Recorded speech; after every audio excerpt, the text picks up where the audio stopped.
আসসালামু আলাইকুম। আপনারা সবাই কেমন আছেন? আশা করি ভালো আছেন, যে যেখানে আছেন সুস্থ আছেন। তো আমি ইতি চলে আসছি প্রতিদিনের মতো আবারও নতুন একটা ভিডিও নিয়ে। তো এই যে এখন প্রায় 8টার মতো বাজে। তো দেখেন এখনও কিন্তু রোদ উঠে নাই, বেশ মেঘলা মেঘলা করছে। আবহাওয়াটা ভালোই লাগতেছে, হালকা বাতাসও আছে। যেহেতু এখন গরমের মধ্যে যদি রোদটা উঠে যায় তো সকাল সকাল থেকেই কিন্তু অনেক কষ্ট হয়। তো আর কি করার, হাঁস মুরগি ছাড়ারও কিন্তু টাইমটা হয়ে গেছে। আর কতক্ষণ এদেরকে ধরে রাখবো।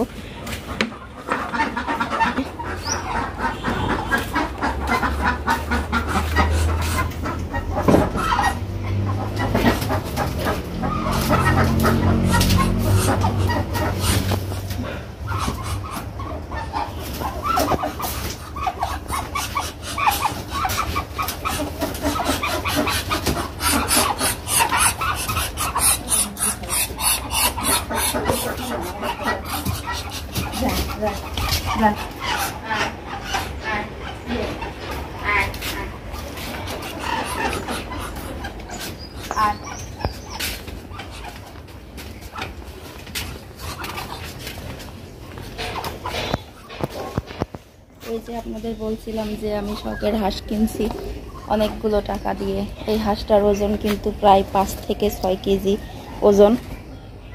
কেউ তো খাইলো না, চলে গেল। তো দেখেন বাড়িতে কিন্তু খাবার দিছি, খায় নাই, দৌড়ে চলে আসছে সবাই পানি খেতে। তো এখানে কিন্তু বেশি থাকে, যেহেতু এই জায়গাটা কিন্তু অনেক ঠান্ডা আছে।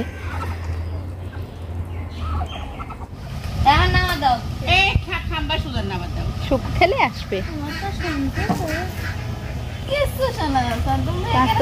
শোনা যায় না।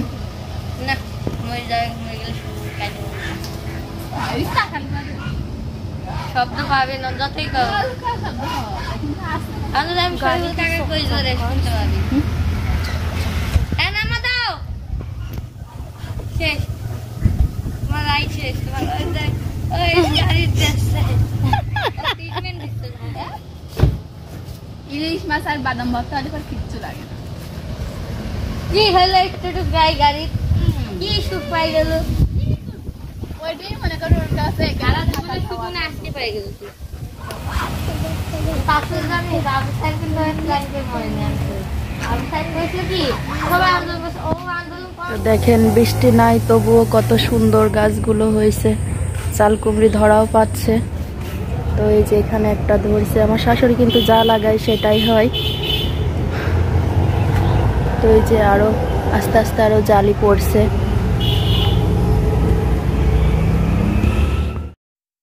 তো এই যে তাড়াতাড়ি তো ডাক্তারের কাছ থেকে এসে আর কি আমি রাইস কুকারে ঝটপট করে ভাতটা চড়াই দিয়েছিলাম। তো এক কথা বলতে কি, এগুলো থাকলে অনেক সংসারের সুবিধা হয়, যেহেতু খুব প্রচুর তাড়াতাড়ির সময় একদিকে চালটা ধুয়ে বসায়ে দিয়ে আমি চুলাইতে তরকারিটাও করে ফেলছি। তো আমার ভাত আর তরকারিটা কিন্তু একসঙ্গেই হয়ে গেছে। তো যদি চুলাইতে যদি ভাতটা বসাতাম পাতিলে তো অনেকক্ষণ দেরি হইতো।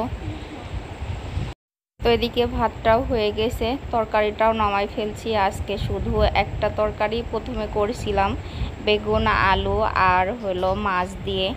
তো যাই হোক তরকারিটা কিন্তু অনেক সুন্দর হয়েছে আর খুব তাড়াতাড়ি রান্না করা। তো দেখলাম যে টেস্টটা কিন্তু ভালোই হয়েছে, খারাপ হয় নাই, যেহেতু এই মাছটার কিন্তু অনেক স্বাদালা মাছের তরকারি যেমনভাবেই রান্না করি না কিন্তু কেন সেই ভালো হয়েছে। তো এদিকে ভাবলাম যে এক তরকারিতে তো হবে না, আর একটু ঘাঁটি করলাম বেগুন।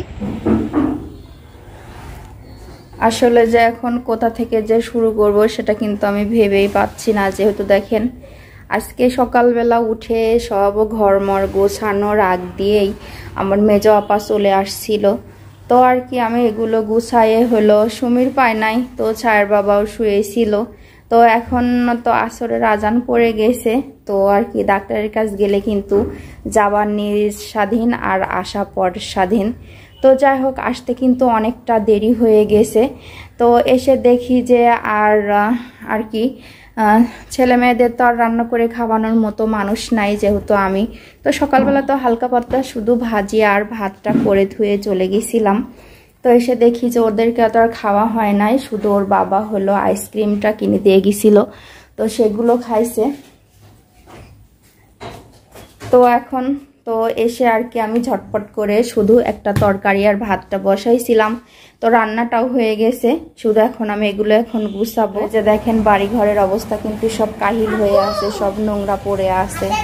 তো একবার হলো ছায়ামণি ঝাড়ু দিছিল, তো তাতেও হয় নাই, যেহেতু আমার হাঁস মুরগি সব আছে তো বারবার ঘোরাঘুরি করে, সব নোংরা হয়ে যায়। তো এই যে সব কিছু তো এলোমেলো হয়েছিল, এই যে এখন শুধু গুছাবো।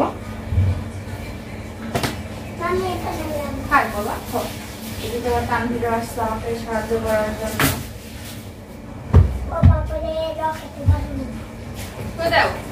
আমি খাবো।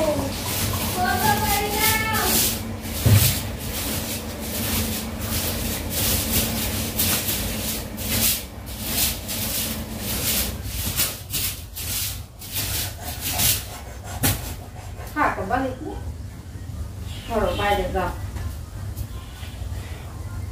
আমার গাড়ি গাড়ি খেলবি।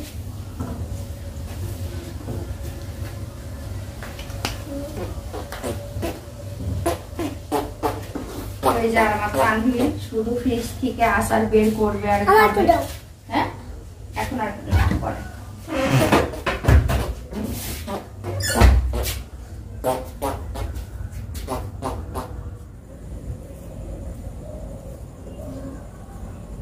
এখন বিছনাটা তো গুছাই ফেলছি, শুধু এখন ঝাড়ুটা দেওয়ার পালা, ঝাড়ুটাও দিয়ে দেবো।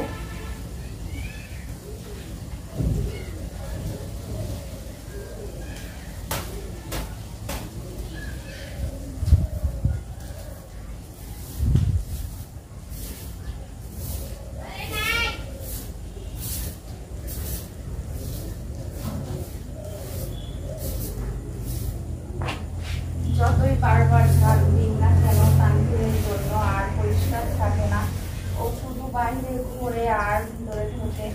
তো বাচ্চা থাকলে তো এটা করাই লাগবে। দেখেন প্রচুর কিন্তু খালি বালু, তো বাড়ির মধ্যে তো আর নাই, ও খালি বাইরে যায় আর আসে ওঠে, এই করে সেই করে, পরিষ্কার রাখার মতো আর ব্যবস্থা নাই, যেহেতু বাচ্চা থাকলে তো এটা হবে।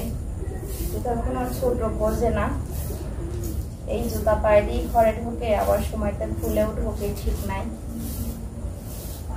এমনও সময় একটা মজার ঘটনা হয় কি যে ও স্যান্ডেলটা পায়ে দিয়ে কিন্তু বারান্দায় উঠে যায় আর কয় যা স্যান্ডেল পায়ে দিয়ে উঠে গেলাম, উঠার পরে ওর মনে হয়।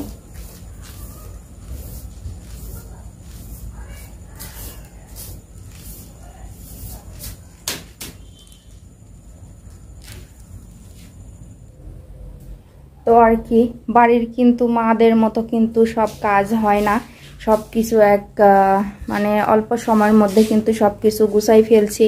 তো যেখানে থালবাটিগুলো কিন্তু আমার ছায়ামণি আর কি এখানে মেজে রাখছিল, তো যখন আমি ছিলাম না তখন, তো যাই হোক একদিকে কিন্তু সাহায্য করতেছিল, যেহেতু মেয়ে মানুষ তো বোঝে যে এগুলো তো মা বাড়িতে থাকলেও করতো,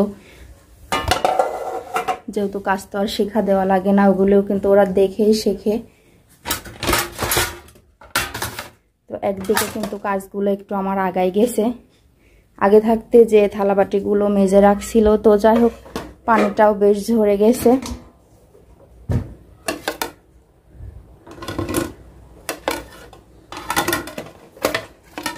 যেটুকু করে রাখছে এটুকুই করে দেয় কে, মেয়ে তো মার মনের কথা অবশ্যই বুঝবে। তো সব কাজ সারার পরে ওইদিকে দেখি যে তানভীরের কাপড় চোপড়গুলো গোসল করে করে সব ধুয়ে দিছিল। এদিকে আপনার ভাইয়েরও কাপড় ছিল, ও যেগুলো খুলে ধুয়ে গেছে আর কি, এগুলো তো ধোয়ার সময় ছিল না। তো ভাবলাম যে এখনও অনেকটা সময় আছে, তো এগুলো ধুয়ে আর কি দিলে বাতাসে পানিটা ঝরে গেলে ওটা ফ্যানের নিচে রাত্রে যদি রেখে দিই তাও শুকায় যাবে। তো কালকে তো আবার কাচতে গেলে অনেক বেশি কাপড় চোপড় হয়ে যাবে, এজন্য আর কি করার, তো যতটা সংসারের কাজ এক হাতে করা হয়, তো এই জন্য ভাবলাম যে কেসে দিয়ে আর কাচলে তার কি কাজটাও আমার আগাই থাকবে। তো আর কি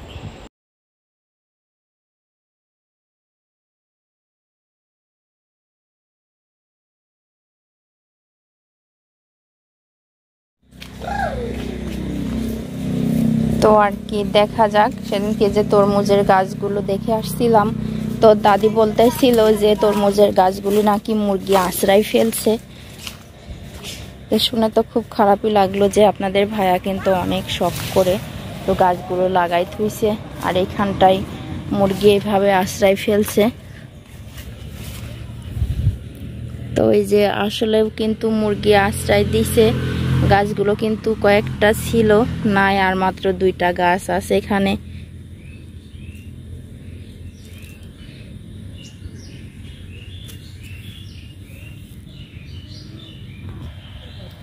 ও দাদি আবার এই যে এখানে সবুজ শাক, লাল শাক আর কি বুনছে, তো অনেকগুলো শাক বের হয়েও গেছে আর কি।